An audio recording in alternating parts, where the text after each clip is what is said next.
Assalamualaikum warahmatullahi wabarakatuh. Waalaikumsalam warahmatullahi wabarakatuh. Alhamdulillahillazi anzalal Qur'an hudan linnasi wa bayyinatin minal huda wal furqan. Wassalatu wassalamu ala asyrafil anam wa ala alihi wa ashabihil kiram, amma ba'du. Saudara-saudara kaum muslimin rahimakumullah. Setiap penganut agama di dunia ini mempunyai sesuatu kitab yang dianggapnya sebagai kitab suci. Orang Hindu punya kitab Weda. Orang Buddha punya kitab Tripitaka. Yahudi mempunyai Taurat. Nasrani mempunyai Injil. Penganut Konghucu punya kitab Tao Te Ching. Orang Majusi punya kitab Zen Avesta. Orang kebatinan punya kitab Serat Centani, Hidayat Jati, Darmo Gandul, atau Gatoloco. Sementara kita umat Islam oleh Allah diberikan Al-Quranul Karim. Mengapa kita yakini Quran ini sebagai kitab suci? Pertama, ia bebas dari intervensi dan investasi manusiawi. Ia sepenuhnya, baik isi maupun redaksi, adalah produk dari Allah Subhanahu wa ta'ala. Kita yakini Quran kitab suci karena sampai hari ini belum ada seorang pun yang sanggup membuat seperti itu. Suatu kitab hanya dinamakan suci kalau dia bersih dari investasi dan intervensi manusia. Al-Quran ini sejak turunnya 14 abad yang lalu telah menantang. Wa in kuntum fi raibim mimma nazzalna ala abdina fa'tu bi suratin min misli. Apabila kamu ragu-ragu terhadap kebenaran Quran yang kami turunkan kepada hamba kami Muhammad, atau kamu menyangka Quran itu cuma bikinan Muhammad saja, cobalah kamu buat satu surah saja semacam Al-Quran. Apabila kamu tidak mampu melakukannya seorang diri, wada'u syuhada'akum, ajak seluruh teman-temanmu. Sejak tantangan ini turun 14 abad yang lalu, sampai hari ini, tidak seorang pun yang sanggup membuat satu surah saja semacam Al-Quranul Karim. Barangkali belum pernah ada yang coba-coba. Sudah. Di antaranya apa yang dilakukan oleh Musailamah Al-Kazzab. Dia mencoba membuat satu surah semacam Al-Quran yang kalimatnya sudah berbentuk bait-bait syair, tapi isinya jauh panggang daripada api. Yang kedua, kita yakini Quran sebagai kitab suci karena isi dan ajarannya sesuai dengan fitrah manusia. Suatu kitab dinamakan suci kalau ajarannya sejalan dengan fitrah manusia. Misalnya, manusia secara fitrah, kalau dia laki-laki, normal nafsu kepada perempuan, itu fitrah. Perempuan suka kepada laki-laki, itu fitrah. Kalau ada kitab suci, tapi melarang manusia untuk kawin, kesuciannya perlu diselidiki.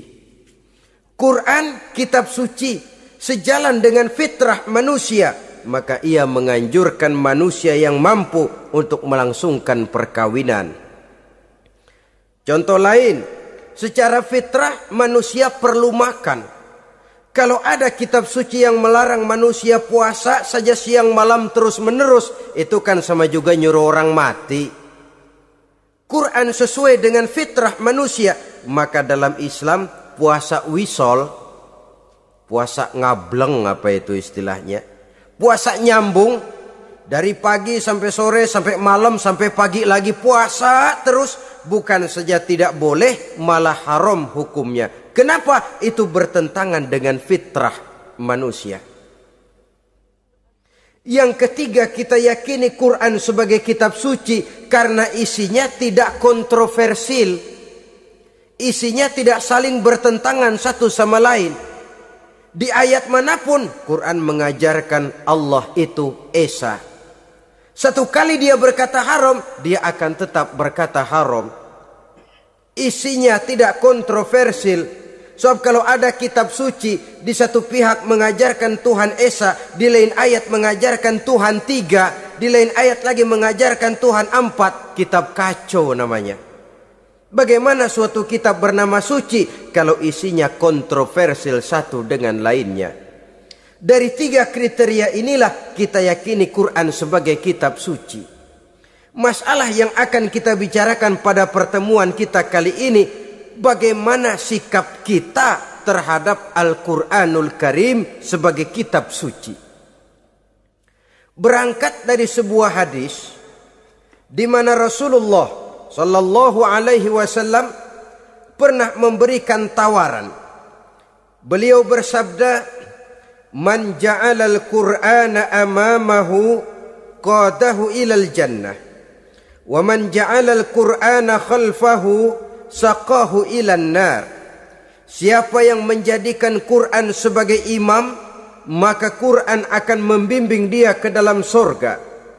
Tetapi siapa yang menjadikan Quran sebagai makmum, maka Quran akan mendorong dia ke dalam neraka. Pilihan terserah kita. Siapa yang menjadikan Quran sebagai imam, ditempatkannya Al-Quran di depan, dia ikuti petunjuk dan ajaran Al-Quran, maka Quran akan membimbing dia ke surga. Surga dunia, lebih-lebih lagi surga akhirat. Tetapi sebaliknya, siapa yang menempatkan Quran di belakangnya, dia belakangi Al-Quran, dia belakangi perintah dan ajaran-ajaran Al-Quran, dia perturutkan hawa nafsunya dalam kehidupan ini, maka Quran akan mendorong dia ke dalam neraka. Ya, neraka dunia, lebih-lebih lagi neraka akhirat. Pilihan terserah kita. Saya mau tanya, kira-kira Quran dalam hidup kita jadi imam apa jadi makmum? Imam apa makmum? Kalau Quran jadi imam, artinya kita umat Islam jadi makmum. Resiko dan logika tentu. Makmum harus ngikuti imam. Imam takbir, makmum takbir. Imam ruku, makmum ruku. Imam sujud, makmum sujud. Imam tahiyat, makmum tahiyat. Itu namanya Quran jadi imam, kita jadi makmum. Artinya dalam terjemahannya pada kehidupan, kalau merah kata Quran, merah kita kata. Hijau kata Quran, hijau kita bilang. Ke barat kata Quran, ke barat kita pergi. Ke timur kata Quran, ke timur kita berangkat. Halal kata Quran, halal kata kita. Haram kata Quran, haram kita bilang. Itu Quran imam, kita makmum. Nyatanya kadang-kadang kontras. Nyatanya kadang-kadang paradok. Merah kata Quran, hijau dong kata kita. Halal kata Quran, remeng-remeng kata kita. Ke barat kata Quran, ke timur kita pergi. Dalam praktek kita mau jadi makmum, Quran kita suruh jadi imam. Kita sesuaikan Quran dengan selera kita. Mana-mana ayat yang menguntungkan, mana ayat yang sesuai dengan mau kita, itu yang kita baca kuat-kuat. Itu yang kita canangkan ke tengah masyarakat ramai. Tapi manakala Quran itu bertentangan dengan nafsu kita, bertentangan dengan gaya dan kepribadian kita, kita umpetin itu Quran. Kalau kita cuma umpetin lumayan, kadang-kadang kita tuduh Quran ketinggalan zaman. Kita anggap Quran tidak relevan lagi dengan situasi dan kondisi. Kalau sudah begitu, sudah menyeberang terlalu jauh namanya. Saudara-saudara kaum muslimin rahimakumullah. Inilah makna hadis Nabi yang diriwayatkan dari Imam Ali bin Abi Thalib, bersabda Rasul, "Man qara'al Qur'ana fastazharahu fa ahalla halalahu wa harrama haramahu adkhalahul jannah." Barang siapa yang membaca Al-Quran lalu memperhatikannya, kemudian menghalalkan yang halal dan mengharamkan yang haram, maka Allah akan memasukkan orang itu ke dalam surga, ya surga dunia, ya surga akhirat. Apabila kita renungi hadis ini, maka untuk berimam kepada Al-Quran ada 3 jalan utama yang harus kita laksanakan. Pertama, dari kalimat man qara'al Qur'an, barang siapa yang membaca Al-Quran. Ini artinya siapa yang ingin menjadikan Quran sebagai imam di dalam kehidupan, jalan pertama yang harus ditempuhnya menanamkan kegemaran membaca Al-Quranul Karim. Al-Quran gharibun fima baina qaumin la yaqra'una. Quran akan jadi asing, Quran akan jadi aneh kalau terletak di tengah rumah orang Islam yang tidak suka membaca Al-Quranul Karim. Jadi langkah pertama, tanamkan kegemaran membaca Al-Quran. Saya tidak menyalahkan kalau remaja kita gandrung kepada Stevie Wonder. Baik kalau mereka senang kepada suara emasnya Michael Jackson atau suaranya Madonna. Tapi kalau sampai harus mengalahkan kecintaan mereka kepada membaca Al-Quran, ini ironi. Sebagai orang tua, kalau anak-anak kita buta huruf Latin, katanya menghambat pembangunan. Bahkan pemerintah saja menggalakkan bebas 3B itu. Buta aksara diantaranya, supaya rakyat bisa membaca huruf Latin. Kalau anak-anak kita buta huruf Latin, katanya menghambat pembangunan. Bagaimana kalau anak-anak kita buta huruf Quran? Jelas saja menghambat proses kesadaran dan kebangkitan dari dunia Islam itu sendiri. Satu contoh ringan. Dulu sebelum pembangunan merata, listrik belum lagi masuk desa, kampung gelap, rumah pakai lampu minyak. Kalau kita masuk kampung, terasa banyak orang Islam. Kenapa? Di rumah sebelah sana kita dengar anak muda sedang latihan baca rawi. Sebelah sini ibu-ibu sedang selawatan. Di rumah sana remaja sedang baca Quran. Pembangunan maju, listrik masuk desa. Alhamdulillah. Tapi apa yang kemudian terjadi? Proses pergeseran nilai. Setelah listrik masuk desa, radio main kenceng-kencengan, televisi main gede-gedean. Baca Quran sudah barang aneh, langka. Tengoklah sekarang kalau kita masuk kampung, ada yang remaja sedang baca Quran. Rasanya kok aneh, nggak umum. Sesuatu yang baik malah menjadi nilai-nilai keanehan. Saudara-saudara kaum muslimin rahimakumullah, tanamkan kegemaran membaca. Dalam satu hadis Nabi pesan, nawiru buyutakum bitilawatil Quran. Sinari rumah tanggamu dengan bacaan Quran. Sebab listrik ini cuma bisa menerangi gelap, tapi tidak akan sanggup menerangi hati manusia. Quran produk Allah, dibaca dalam segala keadaan, tepat dan pantas. Lihat saja, orang sedih baca Quran, terhibur. Orang gembira baca Quran, tidak lupa diri. Di rumah mewah ada yang baca Quran, bagus. Di gubuk reot di pinggir kali ada yang baca Quran, cocok. Orang kawin dibacakan Quran, bagus. Orang mati dibacakan Quran, tidak jelek. Dalam segala keadaan, in all season, bahasa kerennya, dia pantas dibaca. Saudara-saudara, bahkan orang sakit gigi pun kalau dengar baca Quran tidak marah. Coba lihat. Dia senang benar lagu Michael Jackson, tapi giliran sakit gigi, coba setelin lagu Michael Jackson. Kalau nggak mencah-mencah, kamu gila apa nggak tahu saya lagi sakit gigi? Tapi coba bacakan Quran, dia pasti tidak marah. Begitu besar daya pengaruhnya. Bahkan Abu Jahal sama Abu Lahab pernah rapat. Kata Abu Jahal sama Abu Lahab, Mas Lahab, gini loh mas. Kenapa? Ini saya pikir-pikir salah satu yang menyebabkan kenapa saudara kita banyak ikut ajaran Muhammad. Mereka kalau sudah dengar bacaan Quran terpesona. Jadi kita blokir saja. Caranya gimana? Kasih pengumuman kepada Quraisy, jangan sekali-kali mau dengerin Muhammad baca Quran. Kamu juga jangan. Dan kamu, saya pun begitu. Mari kita janji, tidak mau dengar bacaan Quran. Salaman, pulang ke rumah masing-masing. Dapat 1 hari tahan, 2 hari bertahan, 3 hari, seminggu ke atas. Abu Jahal mulai ada semacam rindu, kangen, pengen dengar ayat Quran.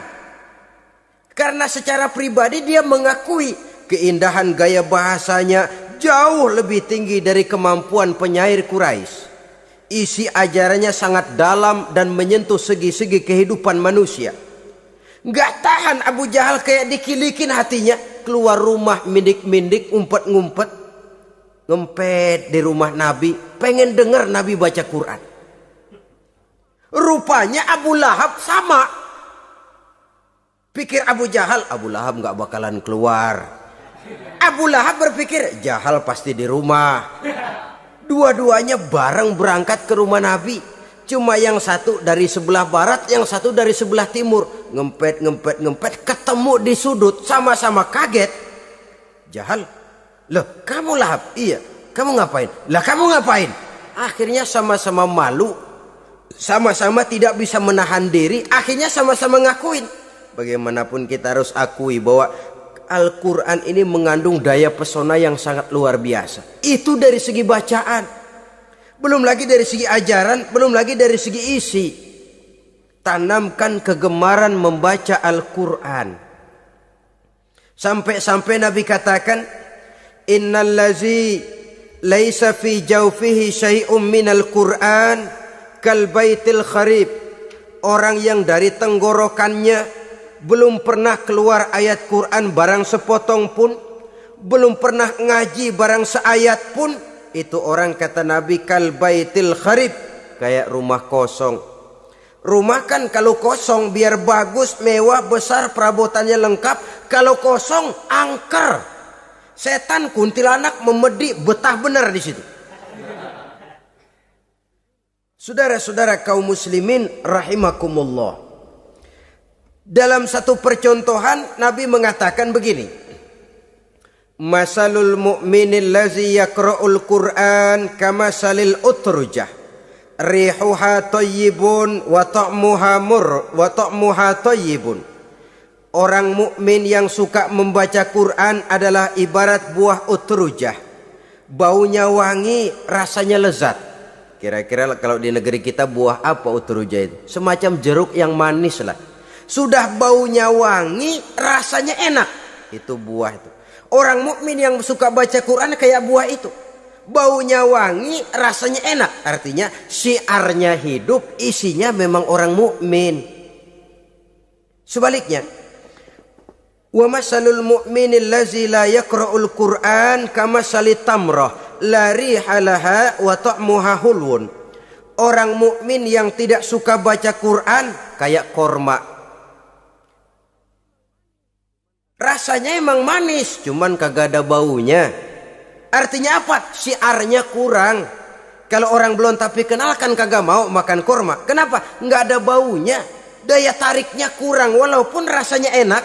Kalau daya tariknya nggak ada, kan nggak ada iklannya, tidak ada syiarnya.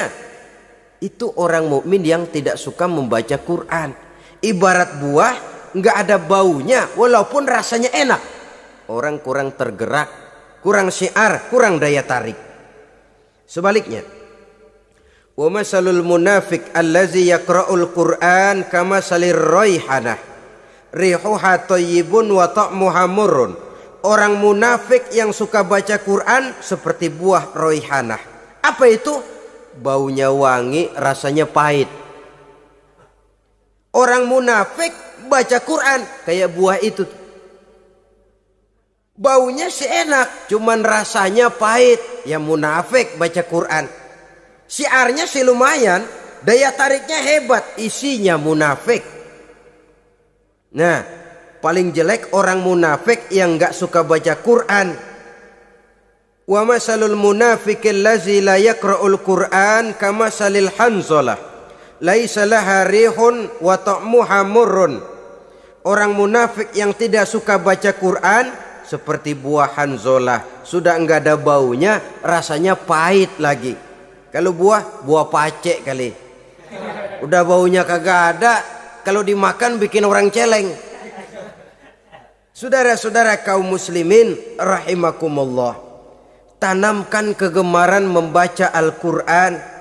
Karena membaca Al-Quran merupakan ibadah yang besar. Bahkan kata Nabi, afdalu ibadati abdi qiraatul Quran. Nilai ibadah yang paling baik dari hambaku adalah ibadah membaca Al-Quran. Dalam solat pahalanya lebih besar di luar solat daripada di luar solat. Dengan wudu pahalanya lebih besar daripada tanpa wudu. Mengerti pahalanya lebih besar daripada tidak mengerti. Tapi tidak mengerti pun jangankan membaca, mendengar saja orang baca Quran dengan baik sudah didoakan untuk mendapat rahmat. Berpahala mendengar bacaan Al-Quran walaupun tidak mengerti. Apalagi membaca sendiri, apalagi mengerti apa yang kita baca, tentu pahala itu akan jauh lebih besar. Ini yang pertama, tanamkan kegemaran membaca Al-Quranul Karim. Yang kedua, dalam hadis tadi, fastazharahu, man qara'al Qur'ana fastazharahu. Siapa yang membaca Al-Quran kemudian memperhatikannya. Jadi kalau kita mau berimam kepada Al-Quran, setelah menanamkan kegemaran membaca, yang kedua, perhatikan, pahami isinya. Jangan seperti monyet pakai mahkota, ketawa girang, cengengesan, tapi dia tidak tahu arti kebesaran mahkota yang disandangnya itu. Bangga dengan Al-Quran, tapi apa kandungannya kita tidak mengerti. Untuk memahami Al-Quran ini, caranya bagaimana? Tentu mudah saja. Seperti contoh, kalau kita ingin mengerti caranya bikin tahu, jangan bertanya kepada montir mobil. Montir mobil ahli betul urusan mesin, tapi kalau urusan tahu, tanya dong tukang tahu. Untuk mengerti rahasia dan seluk-beluk Al-Quran, kita harus bertanya kepada orang yang memahami seluk-beluk Al-Quran. Para ulama, para kiai, para ustadz, yang kita tahu kualitas keilmuannya, kita yakini loyalitas dan integritasnya kepada Islam ini. Kenapa? Ayat-ayat Quran itu elastis. Dia dibawa kemana saja mau. Ditafsirkan menurut kemauan orang bisa. Paling celaka kalau yang belajar tidak punya dasar, yang mengajar punya maksud lain. Sesat dan menyesatkan. Yang ngajar punya nafsu ambisi, yang belajar tikus budeg. Yang memang tidak punya dasar apa-apa. Sekali belajar langsung tafsir. Cara wudhu yang baik saja belum ngerti. Cara ruku dan sujud yang baik saja belum bisa. Yang membatalkan sholat apa ndak bisa, ndak ngerti. Sekali langsung, ndak, supaya kita langsung saja belajar langsung Al-Quranul Karim. Tidak jelek, cuma akan lebih baik kalau sebelumnya ada unsur penunjang dari nilai-nilai keilmuan dalam Islam ini. Disinilah perlunya menghidupkan majelis-majelis taklim. Sebab kalau Al-Quran hanya dipahami dan dikutak-kutik menurut maunya rasio saja, kekuatan rasio terbatas. Saya akan khawatir nantinya akan timbul pendapat-pendapat di mana Al-Quran disesuaikan dengan otak. Bukan otak ngikuti Quran, tapi Quran disuruh ngikuti otak. Contoh yang dekat saja, kalau saudara ngukur kayu pakai meteran, itu kira-kira meteran ikut kayu apa kayu ikut meteran? Ayo, kira-kira kayu ikut meteran apa meteran ikut kayu? Meteran ikut kayu. Bagus. Kalau meteran ikut kayu, artinya nggak ada meteran benar di dunia ini. Kayunya kependekan, meterannya dipotong. Kan begitu toh? Meteran ikut kayu namanya. Bukan meteran ikut kayu, tapi kayu yang harus ikut meteran.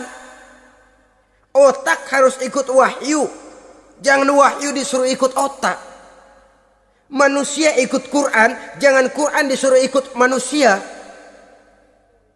Dan kaum orientalis, ya, orang barat di luar Islam yang mendalami mempelajari Islam dengan tujuan mencari kelemahan Islam untuk menghantam umat Islam.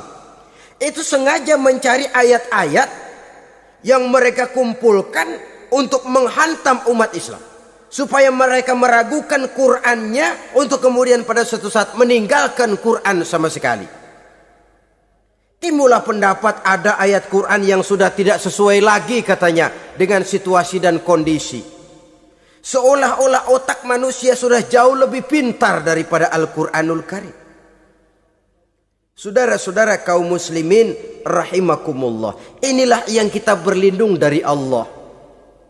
Sebab secara demikian dengan kata lain kita secara tidak sadar sudah mengurangi kemahamutlakan dan kesempurnaan dari Allah Subhanahu wa ta'ala. Untuk memahami Al-Quran, maka kita harus bertanya kepada ahlinya, mengaji, menghidupkan majelis-majelis taklim. Jangan sampai Al-Quran menjadi awam di tengah masyarakat Islam sendiri. Ini jalan yang kedua, memahami isinya. Sehingga dengan demikian, manakala Al-Quran dibacakan orang, pemikiran kita tidak lagi terpusat kepada kemerduan suara orang yang membaca, tapi tertuju kepada isi yang dikandungnya.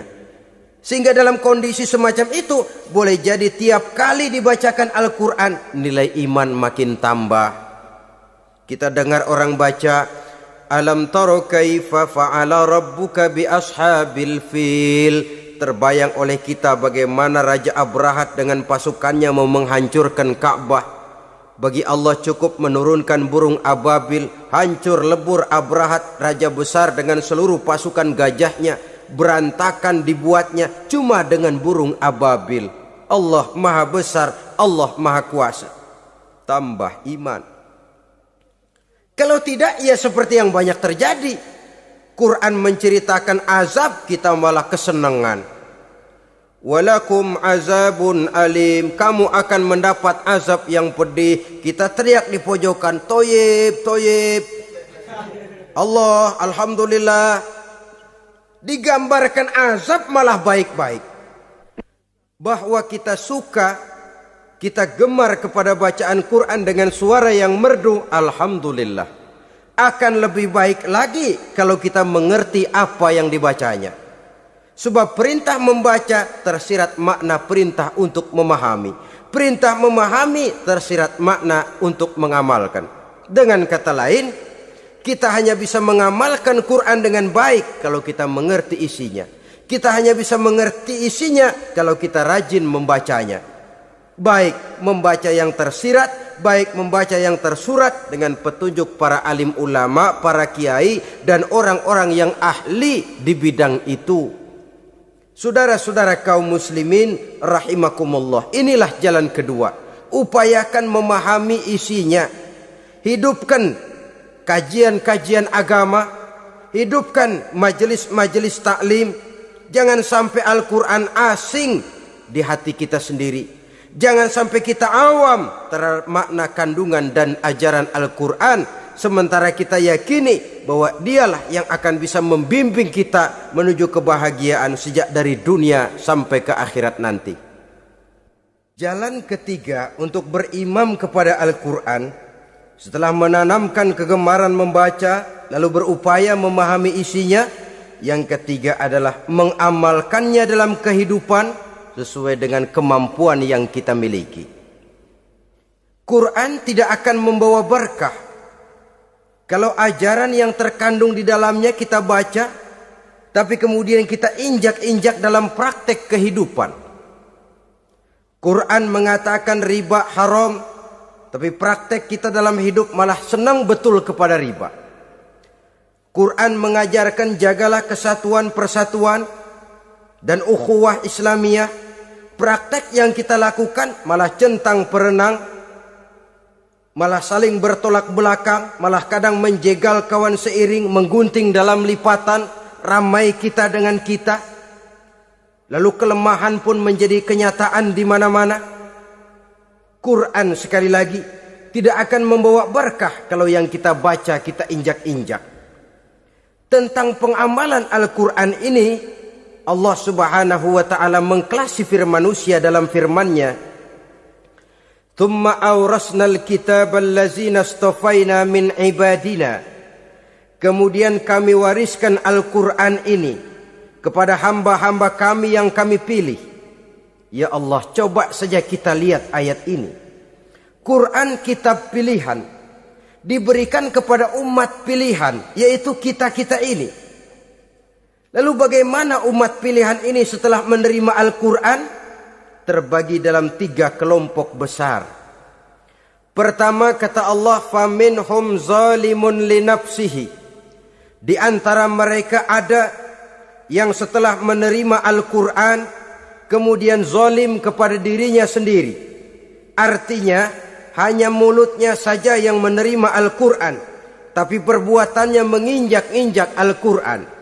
Orang semacam ini tidak zalim kepada Allah, tidak zalim kepada Rasulullah, tetapi orang semacam ini zalim kepada dirinya sendiri. Dia terima Quran dengan mulutnya, tapi dia injak-injak Quran dengan perbuatannya. Na'udzubillah summa na'udzubillah. Kelompok yang kedua, faminhum muqtasid.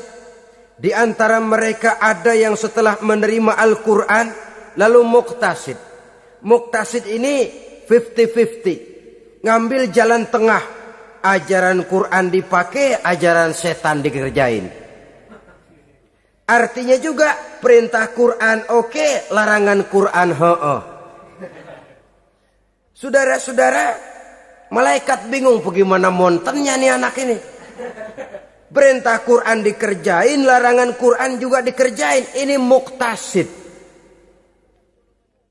Nah, yang ideal adalah golongan yang ketiga, kata Allah, "Wa minhum sabiqun bil khairati biiznillah." Di antara mereka ada lagi yang setelah menerima Al-Quran lalu berlomba-lomba melaksanakannya, berlomba-lomba mengamalkan kebaikan, dan itu hanya bisa terjadi biiznillah, dengan izin dari Allah. Hidayah, saudara-saudara. Berapa banyak orang yang mengerti Quran tapi hidupnya jauh dari cahaya Quran. Berapa banyak orang yang ahli Quran tapi cahaya Quran tidak menerangi kehidupannya. Berapa banyak orang yang ahli hukum tapi bikin bingung masyarakat dengan fatwanya. Saudara-saudara kaum muslimin, kenapa bisa terjadi? Itu tidak ada hidayah, tidak biiznillah, tidak ada izin dari Allah. Maka bisa membaca Quran, alhamdulillah. Bisa memahaminya, kita bersyukur kehadirat Allah. Lebih penting dari itu, kita mohon hidayah agar bisa mengamalkannya sesuai dengan kemampuan kita. Saudara-saudara kaum muslimin rahimakumullah. Mana yang lebih banyak di zaman kita sekarang ini? Kita bisa analisa. Ada yang menerima Quran hanya dengan mulutnya saja. Kalau ditanya, Tuhanmu siapa? Allah.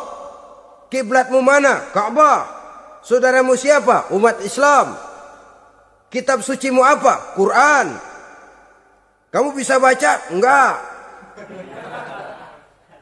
Ya, kalau cuma enggak bisa baca, barangkali kadang-kadang Quran saja pun tidak punya. Ini yang ironi, ini yang menyedihkan. Saudara-saudara kaum muslimin rahimakumullah. Tanpa melaksanakan konsepsi Al-Quran di dalam kehidupan, maka kesenangan kita membacanya, pengertian kita tentang Al-Quran barangkali tidak akan bisa berbuat terlalu banyak di dalam kehidupan. Maka sekarang ini sudah ada terjemahan Quran dalam bahasa Indonesia, dalam bahasa daerah, dalam bahasa Inggris, Belanda, bahkan Jerman, yang masih harus terus dan selalu ditingkatkan terjemahan Quran di dalam kehidupan.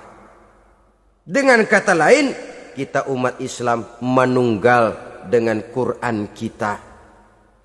Jangan cuma jadi kebanggaan Islam tinggi, tidak ada yang lebih tinggi dari Islam. Quran kitab suci, tidak ada yang bisa menandinginya. Qurannya, tapi umatnya, kadang-kadang kita ini jauh panggang daripada api. Kita bersyukur musabaqah tilawatil Quran dihidupkan dengan biaya bermiliar rupiah, sejak dari tingkat kelurahan, kecamatan, wali kota, provinsi sampai kepada tingkat nasional, untuk menanamkan kegemaran membaca Quran. Setelah itu hendaknya diadakan peningkatan dengan upaya memahaminya, sehingga pada suatu saat boleh kita adakan musabaqah pengamalan Quran. Hadiahnya sudah langsung dari Allah sendiri. Ini yang kita perlu berlomba mengamalkan ajaran Quran. Sabiqun bil khairat, berlomba mengamalkan ajaran-ajaran Al-Quranul Karim. Nah, oleh karena Al-Quran ini dalam bentuknya yang umum kadang-kadang hanya menjelaskan satu persoalan secara global, kita memerlukan tuntunan sunnah dari Rasulullah Shallallahu Alaihi Wasallam. Umpamanya, Quran hanya mengajarkan aqimis sholat, dirikan sholat. Caranya bagaimana? Tidak ada cara sholat dalam Quran. Dari mana kita tahu cara sholat? Dari sunnah. Itu sebabnya selain Al-Quran sebagai sumber utama, kita memerlukan sunnah. Bahwa sholat pakai takbiratul ihram di Quran tidak ada. Bahwa sholat pakai tahiyat dalam Quran tidak ada. Jadi kalau orang cuma Quran saja, tidak ada sunnah itu, ya bagaimana kita bisa sholat? Quran cuma mengatakan wa atimul hajja wal umrata lillah, laksanakan haji dan umrah karena Allah. Bagaimana manasik haji? Bagaimana cara sa'i? Bagaimana cara wukuf? Bagaimana cara melontar? Tidak ada dalam Quran. Yang memuat itu tidak lain sunnah.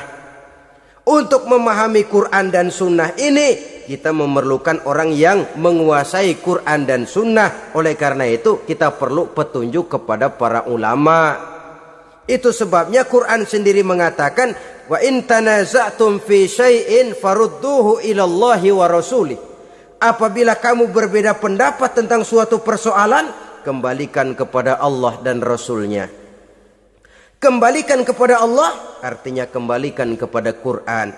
Kembalikan kepada Rasul maksudnya kembalikan kepada sunnah. Siapa yang mengerti Quran dan sunnah?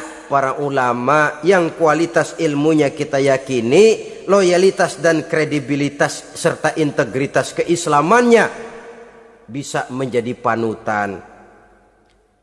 Saudara-saudara kaum muslimin rahimakumullah. Dengan demikian, kalau orang berkata langsung saja memahami Quran, sekarang kan sudah banyak terjemahannya, tidak usah lewat ulama-ulamaan. Saya tidak mencela, cuma agak mengkhawatirkan.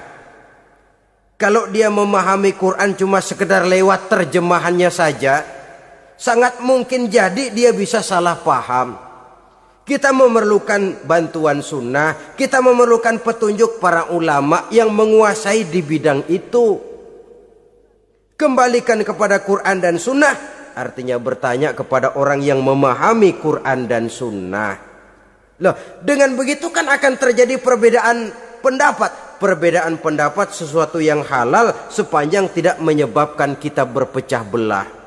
Halal berbeda pendapat, asal diletakkan pada proporsinya. Apalagi kalau perbedaan pendapat itu cuma masalah teknis, bukan masalah prinsip. Kenapa tidak pulang saja kepada tuntunan Quran? Lana a'maluna walakum a'malukum. Kami akan mengamalkan amalan yang kami yakini benarnya. Saudara persilahkan mengamalkan amalan yang saudara yakini benarnya. Sama-sama punya alasan, sama-sama punya dalil. Tidak usah saling menyalahkan. Tidak usah saling mengklaim, merasa yang paling benar, orang lain salah semua. Kemukakan argumen, jangan sentimen. Harus dengan semangat mencari kebenaran, bukan untuk mencapai kemenangan. Kalau sentimen lebih penting dari argumen, kalau kemenangan lebih diutamakan dari mencari kebenaran, yang berlaku kadang-kadang gengsi. Kalau sudah gengsi, yang bicara emosi. Kalau sudah emosi, istilah kita di kampung, ngambek. Gedean ilmunya sama ambeknya. Kadang-kadang, saya kalau nggak jadi imam nggak mau sembahyang di situ. Kalau nggak jadi imam, orang lain dianggapnya kagak sah sembayangnya. Pokoknya kalau nggak ngaji sama saya Islamnya kurang bener. Mengklaim.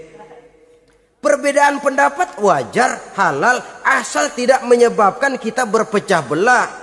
Dan sewajarnya kita lebih berusaha mencari titik pertemuan, memperbesar persamaan, dan bukan mengutak-ngutik perbedaan. Kadang-kadang inilah penyakit kita nih. Satu kunut, satu tidak sembahyang subuhnya. Bisa RT. Satu usoli, satu tidak. Bisa RW. Satu azan sekali Jumatan, satu dua kali bikin masjid lagi. Kenapa bukan persamaannya yang dicari? Kenapa justru perbedaannya yang diperbesar? Yang masalah macam ini sampai kiamat tidak pernah selesai. Kan lebih baik kalau kita ditanya orang, Pak, sholat subuh itu pakai kunut apa tidak sih? Kalau saya pakai. Kalau yang tidak pakai kunut bagaimana Pak? Betul, kata yang tidak pakai. Jadi yang pakai kunut betul? Betul, karena saya pakai kunut. Yang tidak juga betul? Betul, kata yang tidak pakai. Kalau yang kunut betul, yang tidak kunut betul, lalu yang salah yang mana Pak? Yang salah yang subuh nggak sembahyang. Lebih objektif, proyek garapannya ada, umat tidak berpecah belah. Ini yang konyol, kadang-kadang khutbah Jumat pakai membongkar khilafiyah, menghantam tahlil, menghantam kunut. Selesai sembahyang Jumat, apa yang terjadi? Umat resah, masyarakat gelisah, polemik timbul, masalah tidak terselesaikan. Orang jadi khotib itu raja dalam mimbar Jumat, siapa yang mau bantah dia? Kalau memang mau buka itu persoalan khilafiyah, buka dalam forum khusus. Adakan pengajian, jelaskan masalahnya secara luas, mendasar. Jangan mengklaim dan memponis. Berikan kebebasan kepada umat untuk menilai. Masalahnya selesai, yang tidak puas bisa bertanya. Saudara-saudara, sudah lewat masanya kita meributkan soal itu. Sudah datang waktunya di mana kita lebih mementingkan dan membicarakan masalah-masalah yang lebih mendesak dihadapi oleh umat. Kemiskinan misalnya, kebodohan misalnya, keterbelakangan umpamanya, peluang untuk mendapatkan pendidikan yang layak bagi anak-anak kita yang berotak cerdas tapi tidak punya kemampuan ekonomi umpamanya. Itu akan lebih objektif ketimbang kita membicarakan masalah-masalah yang sampai kiamat tidak akan pernah selesai, yang hanya akan menyebabkan kita menjadi lemah, persatuan koyak, solidaritas sosial lalu menurun, saling curiga menjadi tumbuh karenanya, dan pada akhirnya kita tidak akan pernah bisa berbuat banyak. Untung kalau tidak menjadi tertawaan bagi orang yang berdiri di luar pagar. Saudara-saudara kaum muslimin rahimakumullah. Sekali lagi, Al-Quran tidak akan membawa berkah kalau yang kita baca kita injak-injak. Oleh karenanya, untuk berimam kepada Quran ini, sekali lagi, pertama, tanamkan kegemaran membaca. Yang kedua, upayakan memahami isinya melalui bimbingan orang yang ahli di bidang itu. Yang ketiga, amalkan sesuai dengan kemampuan. Sebab itu ada prinsip, kalau isi suatu hadis nampaknya bertentangan dengan otak, kesohihan hadis itu boleh diperiksa. Tapi kalau ayat Quran nampaknya bertentangan dengan otak, otaknya yang harus diperiksa. Jangan Qur'annya lalu disesuaikan dengan otak. Sebab kalau kita sudah berani berteori, ada ayat Quran yang tidak sesuai dengan keadaan. Ayat yang mana? Yang ini. Tahun depan tambah lagi. Tahun depan tambah lagi. Makin lama makin habis Al-Quran itu. Yang perlu diperbarui cara kita memahami Quran. Bukan dengan mengemukakan teori ayat Quran kehilangan relevansi. Cara kita memahami barangkali yang kurang relevan. Dalam situasi, dalam konteksnya dengan situasi dan kondisi. Jangan lupa, Al-Quran ini kan untuk semua umur. Dia bisa dipahami secara filosofis, dia bisa dipahami dengan kacamata orang awam. Tingkat kemampuan berpikir orang tidak semuanya sama. Kalau semua orang kita mau ajak berfilsafat, merenung dalam-dalam, menerawang tinggi-tinggi, ialah buat mereka yang terjangkau oleh perguruan tinggi. Tapi buat saudara-saudara kita, pedagang-pedagang kecil, petani di desa-desa terpencil, remaja-remaja yang jauh dari sentuhan teknologi canggih, sanggupkah mereka berpikir filosofis? Sementara mereka merupakan bagian terbesar dari kondisi umat ini. Saudara-saudara kaum muslimin, oleh karenanya ditentang membaca, memahami dan mengamalkan, Rasulullah Shallallahu Alaihi Wasallam pernah memberikan sugesti. Beliau bersabda, "In aradtum aisas su'ada, apabila kamu menginginkan kehidupan yang bahagia, hidup seperti hidupnya orang-orang yang bahagia." Dan tentu ini keinginan kita semua. Wa mautas syuhada, dan menginginkan mati sebagai matinya para syuhada, para pahlawan pembela agama, orang yang mati syahid. Wah, ini sudah tidak duanya ini. Hidup mulia, mati syahid. Dapat dua-duanya. Wan najata yaumal hasyri, dan ingin mendapat keselamatan pada hari hasyar, hari pengumpulan manusia di padang mahsyar. Wazilla yaumal harri, dan mendapat perlindungan dari Allah pada hari yang sangat panas. Wal huda minad dhalalah, dan mendapat petunjuk dari kesesatan. Nah, ini keinginan semua orang. Kan yang kita cari apa sih? Hidup bahagia. Biar ndak kaya asal bahagia, sudah enak. Lalu apalagi? Matinya sebagai syahid. Kemudian di hari pengumpulan nanti mendapat keselamatan. Lalu pada saat orang lain kepanasan kita mendapat perlindungan. Kemudian orang lain kebingungan kita mendapat petunjuk. Kalau ini yang diinginkan kata Nabi, resepnya fa'adimu qiraatal Quran, maka lazimkan, biasakan olehmu membaca Quran. Tidak ada terlambat. Idealnya memang dari kecil, sebab lidah kalau sudah kaku berat. Disuruh baca innallaha laghaniyun hamid, lidahnya berat. Innallaha lampuniyun hamid, lampuniyun. Laghaniyun jadi lampuniyun. Lidah itu kalau sudah berat ya memang berat. Disuruh baca ya bani Israel, lidahnya berat. Ya bini Siroil gitu. Jadi ya bini Siroil. Saudara-saudara, idealnya memang dibiasakan dari kecil supaya lidah itu ringan. Kalau tidak ada istilah terlambat. Saya malu pak, belajar alif-alifan udah gede. Ya jangan alif-alifan, alif beneran. Alif-alifan kapan bisanya? Alif beneran yang dipelajari. Tidak ada istilah terlambat, tidak ada istilah malu untuk belajar Al-Quran ini. Saudara-saudara kaum muslimin rahimakumullah. Ini sugesti untuk menanamkan kegemaran membaca. Lalu sugesti untuk memahaminya, tentu banyak ayat, banyak hadis.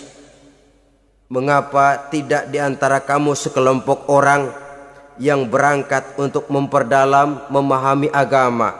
Falaula nafaro min kulli firqatin minhum ta'ifatun liyatafaqahu fid din. Di tengah kelompok orang yang berangkat belajar teknologi canggih, di tengah grup orang yang mendalami ekonomi, di tengah kelompok orang yang membidangi hukum, di tengah kelompok orang yang sibuk meneliti ilmu-ilmu kedokteran, mengapa tidak ada kelompok orang yang secara takhasus liyatafaqahu fid din, mendalami agama ini, mendalami Quran ini, harus ada. Lalu sugesti untuk mengamalkan Al-Quran kelihatan dari peringatan Allah yang kita bisa temukan pada surah Toha ayat 124 sampai dengan 127. Wa man a'rada an zikri, barang siapa yang berpaling dari peringatanku, kata Allah, barang siapa yang berpaling dari Al-Quran ini, dia terima Al-Quran, dia imani Quran, tapi dia berpaling dari ajarannya, dia injak-injak apa yang seharusnya dia amalkan, dia perturutkan hawa nafsunya, maka kata Allah, fa inna lahu ma'isyatan dhanka, dia akan diberikan satu penghidupan yang sempit. Inna lillahi wa inna ilaihi raji'un. Diberikan hidup yang sempit. Kalau hidup sudah terasa sempit, bagaimanapun luasnya rumah, sempit. Kalau hidup sudah terasa sempit, bagaimanapun banyaknya harta, sumpek. Kalau sudah hidup ini terasa sempit, bagaimanapun luasnya pergaulan, tidak ada tempat kita bertanya, melarikan persoalan, membagi rasa. Siapa yang berpaling dari Quran, dia akan diberikan penghidupan yang sempit. Bukan dagangnya tidak untung, bukan kerjanya tidak digaji, tapi kesempitan hati lebih bahaya loh dari kesempitan ekonomi. Itu di dunia. Di akhirat, wa nahsyuruhu yaumal qiyamati a'ma. Di akhirat nanti dia akan dikumpulkan oleh Allah dalam keadaan buta. Ya Allah, ya Rasul. Padahal ke akhirat kita baru tumben. Sekali ke akhirat buta. Masya Allah. Di tempat kita lahir saja, kalau tadinya kita melihat, tahu-tahu menjadi buta, kita bingung. Padahal jalan sudah pernah kita lihat, arah sudah pernah kita tahu. Bagaimana di padang mahsyar nanti? Kemana jalan yang akan ditempuh? Kepada siapa kita hendak bertanya? Mana teman, mana istri, mana anak? Buta pula kita. Satu kesengsaraan yang merupakan puncak kesengsaraan. Dikala itu orang yang semacam tadi protes. Rabbi, lima hasyartani a'ma wa qad kuntu basira. Wahai Allah, kenapa hari ini saya dikumpulkan dalam keadaan buta? Padahal ketika di dunia dulu saya melihat, saya menyaksikan gunung yang menjulang tinggi ke angkasa. Saya melihat lautan yang luas terhampar biru membentang. Saya saksikan tanah sawah luas menguning. Saya saksikan keindahan alam. Di dunia saya melihat Allah. Kenapa sekarang saya dikumpulkan dalam keadaan begini? Protes dia, tidak terima dia. Allah jawab, kadzalika atatka ayatuna fanasitaha. Kata Allah, begitulah memang. Dahulunya waktu di dunia telah datang ayat-ayat kami kepadamu, telah turun Al-Quran, telah datang agama, fanasitaha, tapi kamu lupakan dia, kamu lupakan Quran, kamu lupakan Islam. Datang ayat, turun Quran, turun agama, kamu belaga pilon, kamu belaga enggak tahu. Wa kadzalikal yauma tunsa, maka hari ini pun begitulah kamu dilupakan. Sebagaimana dulu waktu di dunia, kamu telah melupakan ayat-ayatku, melupakan kitabku, melupakan ajaran-ajaranku. Hari ini kamu pun dilupakan. Seolah-olah Tuhan cuma enggak bilang, mereka protes, Tuhan kenapa saya buta padahal di dunia saya ngelihat. Kata Tuhan, kalau bahasa kita, lu rasain. Lu sih kenapa dulu di dunia pura-pura enggak lihat? Kenapa waktu di dunia pura-pura enggak tahu? Kenapa waktu di dunia kamu lupakan Quran? Maka hari ini pun engkau kami lupakan. Wa kadzalikal yauma tunsa wa kadzalika najzi man asrafa walam yu'min bi ayati rabbih wal azabul akhirati asyaddu wa abqa. Demikianlah kami membalas orang yang berlebih-lebihan, orang yang melampaui batas dan tidak mau beriman kepada ayat-ayat Tuhannya, dan sungguh siksa akhirat itu lebih dahsyat dan lebih kekal. Siksa dunia mungkin kelaparan, kekurangan ekonomi, kekurangan pakaian, tapi berapa hari paling lama seumur manusia? 70 tahun umur kita, ya paling lama begitulah. Tapi siksa akhirat, kesengsaraan akhirat, kesengsaraan neraka, asyaddu wa abqa, lebih dahsyat dan lebih kekal. Di zaman sekarang orang bukan cuma berbuat potong kompas, berpikir pun potong kompas, berpikir pun ngambil jalan pintas. Dia lebih memilih kesenangan yang sedikit dengan mengorbankan kesenangan yang abadi. Dia mengejar surga yang sebentar dengan menghancurkan surga yang kekal. Dicarinya surga dunia, hidup cukup, rumah bagus, makan bagus, pakaian bagus, istri bagus, dengan menghalalkan segala macam cara, berpaling daripada kehidupan agama, lalu menginjak-injak Al-Quranul Karim. Kita berlindung kepada Allah, jangan sampai dimasukkan dalam kelompok yang di akhirat nanti dibangkitkan dalam keadaan buta. Na'udzubillah summa na'udzubillah. Di sini kita terkesan dengan apa yang dikatakan Sayyid Muhammad Abduh, al-Islam mahjubun bil muslimin. Kebesaran Islam kadang-kadang tertutup oleh tingkah laku umat Islam sendiri.